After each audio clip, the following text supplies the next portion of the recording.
Diba? Ang malayo tayo sa Pilipinas. Diba? Malayo sa ating mga kamag-anak, mahal sa buhay. Ang hirap, diba? Lalo panahon ng 20 years ago. Wala pong mga cellphone, wala pong mga anong araw, nakakasa yata namin ni Don yung point ba? Yung tawag.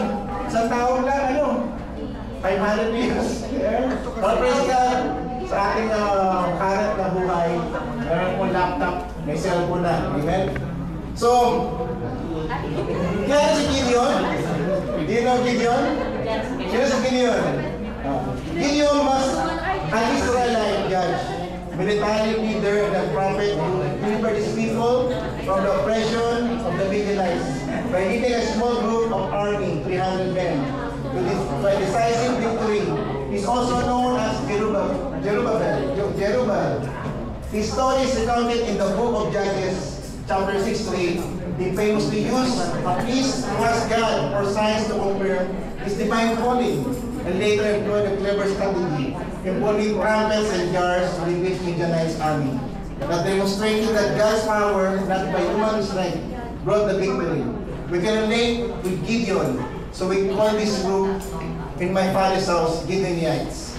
Bilang mga OFW, naranasan natin ang mga paghihirap at may tayong mga dalang mga kababayan na we can relate sa kanilang mga buhay. Paano sila binago ng Panginoon. At tunghayan po natin ng isang buhay na isang ating kababayan.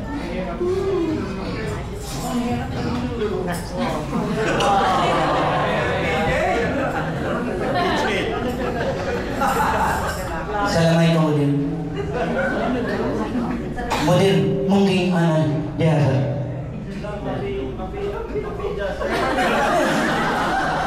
Ano ba sa right ni nga ng kawan? Siya na model.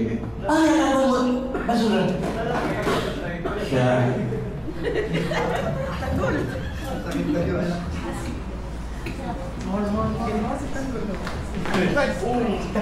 May laman ba yan?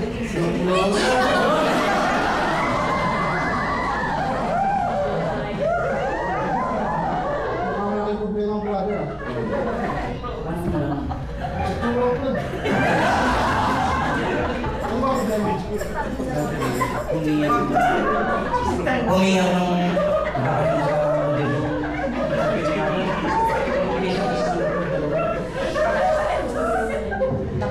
Gusto mo sumama sa my father's house? Anniversary namin. ang bait natin sa sa'yo. Doon tayo magpupuri sa Panginoon. Pwede na ako. Pwede. Basta. Ipakilala namin sa ang pastor doon. Ayan. Okay. Pastor, ipakilala ko sa'yo. Maraming na problema. Parang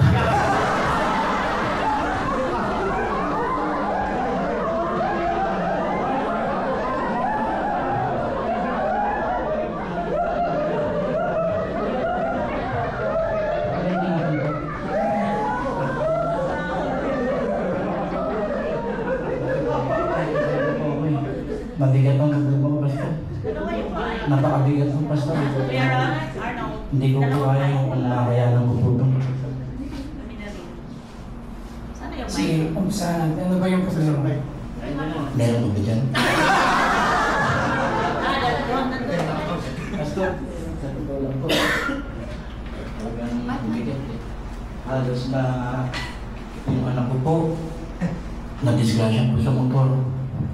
Tapos yung babae ko naman po, operahan po sa ugali kaya magulo-magulo po ang isip ko. Tapos pangalawa pa po, hindi pa po pinayagan ng model namin na makapagpakasin po. Kaya gulong-gulo po ang isip ko po. Kaya hindi ko po alam kung anong gagawin ko po. Itong problema ng dumating sa buhay ko po. Salamat sa dinala ka ni Rod, ang kaibigan mo na talagang may concern sa iyo. Kaya alam mo sa bawat problema, alam natin na may kabigatan. Yung lahat na sinabi mo, talagang may awa ang Diyos. Kaya dalangin natin sa Diyos, panalangin natin, at talagang gusto niya isasagot. Maliban lang sa itsura.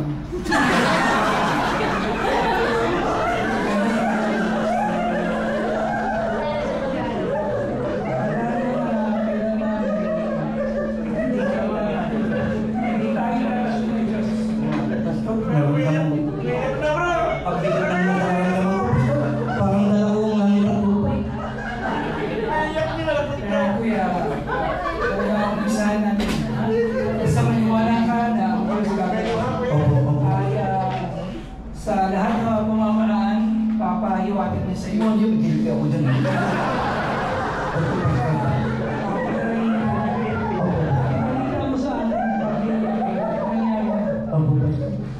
Salamat po sa advice niyo. Sige, manalangin tayo. Amen.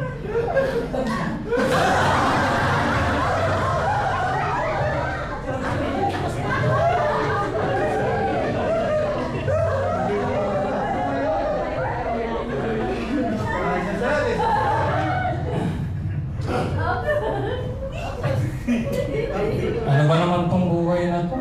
Ang hirap na.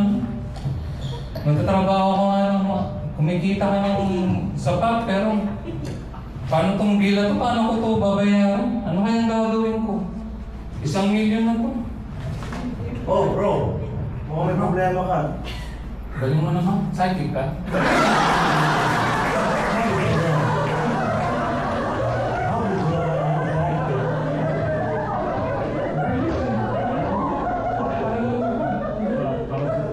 Hindi talaga yung problema ko, bro. Hindi ko alam kung anong gagawin ko.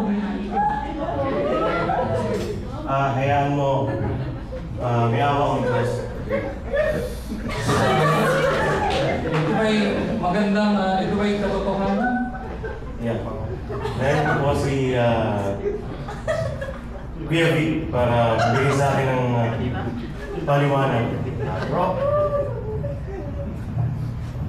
Alam mo, sa bawat problema ng buhay, may kalutasan.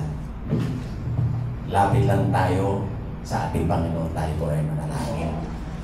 Kasi, naman natin, prayer can transform everything. So pray and have faith. Then we will experience the miracle of our Lord in heaven. Sabi nga, sa James chapter 5 verse 16, you cannot underestimate the prayer of the righteous man. Kaya, lapit lang tayo. Manalangin tayo sa ating Panginoon. At ang lahat ng bagay, nakikita ng Panginoon kung anong nilalaman ng puso natin. Lapit lang tayo, magtiwala at manalangin. Then, ang Panginoon Diyos nangako na sinabi niya sa Jeremiah 33:3, kung ikaw ay tatawag sa akin, ipapakita ko sa iyo ang mga kamanghamanghang bagay na halos hindi mo maunawaan sa iyong buhay. Uy, Kuya Vic, tama-tama. Andiyan si Pastor. Si Pastor doon. Ano po, Pastor? Meron po kami. Oh. Pastor, meron po naman po kaming isang kaibigan. Ang dami nilang problema. Hello, magandang gabi sa iyo. Magandang gabi rin, Pastor. Paano ka makapasok?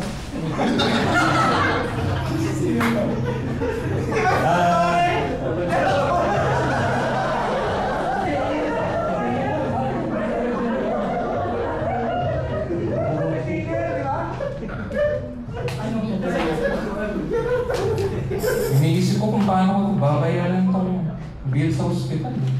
1 milyon yun. Hindi ko alam kung paano ko talaga kukunin, saan ko hugutin. Buti na lang, dumating sila, bro. Psychic ata sila. Pero I think there is something maybe na gumagalaw kaya sumama ako dito sa lugar na ito. Pero lang po sa may gumagalaw. Amen. Pero tandaan natin na ang Diyos ay gumagalaw.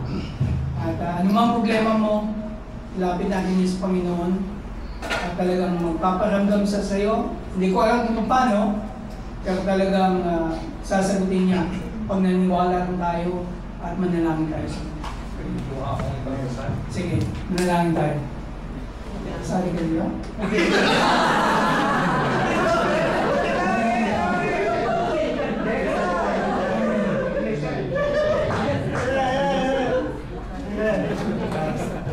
Let me get your cellphone po. Ilagay niyo po sa yung flashlight. Pakiyano po, pakiyano po yung mga cellphone niyo po.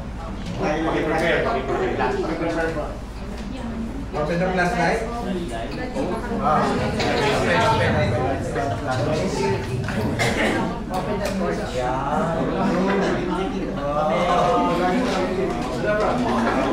Lawat na. Pinatay yung ilaw, di ko naman mabasa. Sige, buhayin mo naman pala. Okay. Ito may pasig.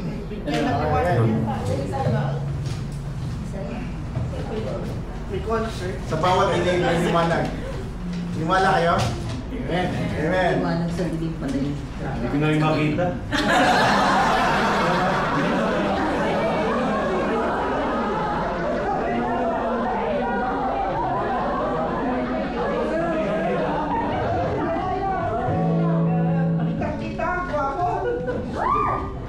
Okay, yes. 1, 2.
Kaya pa lang.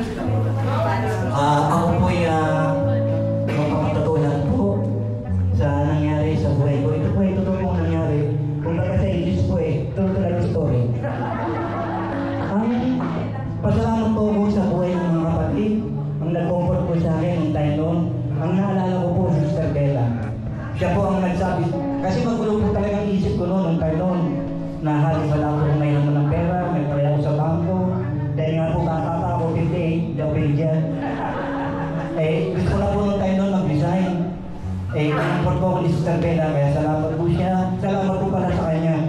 Pati po kay Sister Dante nung time po noon, nasa Lighthouse po kami. Especially po kay Pastor Henry, maraming salamat po.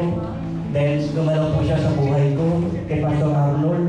Kaya ako po'y talagang nag-ano sa Panginoon, nagtiwala po sa kabutihan niya, sa mga tumulong po sa ng ginamit ng Panginoon.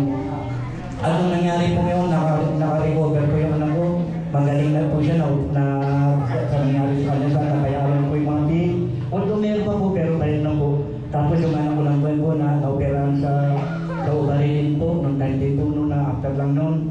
sa biyaya po ng Panginoon, ngayon po siya ay nagtatrabaho na rin po sa ospital. At sa ang lahat po ay sa kanya ay nagmula po ang mga biyaya. Salamat po sa mga kapatid na tumulong po sa akin. Hindi ko po kayo makakalimutan. Lalo na po ang 9,000 na may Father's House. Salamat po. Hello. Magandang gabi po. Napakilala po ako si Jay. Kasama ko po sila sa BS. So ito po ay aking patuturin po sa Panginoon na yung aking nangyari po yung tuturin po yun. Talagang umabot po ng halos ng bilyan yun. So kahit po nagtatrabaho tayo dito sa Saudi, alam natin yan. Kasi yung anak ko na-confine for 2 months. So ang bill sa hospital is 25,000 per day. Hindi ko alam kung saan ko kukunin yung pera. Talaga. Kasi kahit nagtatrabaho tayo dito, alam naman natin yun. Ang 1 milyon sa 2 buwan, saan natin kukunin yun. So ang patutuo ko po dito is sa marami pong ginamit ang Panginoon na nagdasal po ako and nagdasal din po yung mga kasamahan natin at nung after po nung makalabas po sila misis, actually umalis na ako na bumalik na ako dito sa gawa po ng mga ahensya at yung mga tao po na ginamit ang Panginoon sa Pilipinas po, yung bill po from 1 million naging 33,000. So yun po yung buhay po ang Panginoon. Kaya be the glory. Praise the Lord! Amen! Actually, hindi na po na-focus sa pinagyan namin yung story ni JJ. Actually po yung anak ni si Jay, si St. Clair, Hello Claire! Sa labas. Actually po siya po ay premature baby. Plus po, kaya po nagkaroon po sila ng ganun kalaking bill. But right now, kasama po natin ang bata. Amen! Praise God! Kasama niyo po yung mag-anak dito sa Saudi Arabia. Talaga napakaputi ng Panginoon. Wala po yung posible sa Kanya. Amen? Kaya sabi niya, if you remain in me and my words remain in you, ask whatever you wish, and it will be given to you. If you abide in me and my words abide in you, you will ask whatever you desire, and it shall be done for you. This is my commandment, that you love one another as I have loved. Happy anniversary, my Father's house. To God be the glory.